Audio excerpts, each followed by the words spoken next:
ang alamat ng halimaw na mabait. Noong unang panahon, sa isang malayong nayon, may isang halimaw na nagngangalang Gurok. Bagamat malaking halimaw siya at nakakatakot ang hitsura, mabait, at masunurin siya sa kanyang puso. Gurok, malumanay sa sarili. Bakit po ba takot sa akin ang mga tao? Hindi naman po ako masama. Isang araw, may narinig siyang batang umiiyak sa tabi ng ilog. Batang lalaki, natatakot at umiiyak. May halimaw po dito. Gurok, malumanay, lumapit ng dahan-dahan. Huwag kang matakot. Ako po si Gurok. Hindi po ako masama. Bakit ka umiiyak? Batang lalaki, nagulat, nanginginig.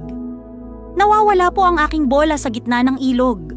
Natatakot po akong makuha ito. Gurok, huwag kang mag-alala. Gagamitin ko ang aking lakas upang maibalik ang iyong bola. Gamit ang kanyang malalaking kamay, dahan-dahang kinuha ni Gurok ang bola at ibinalik sa bata. Batang lalaki, masaya. Salamat po, Gurok. Ang bait po ninyo. Gurok, ngumiti. Walang anuman.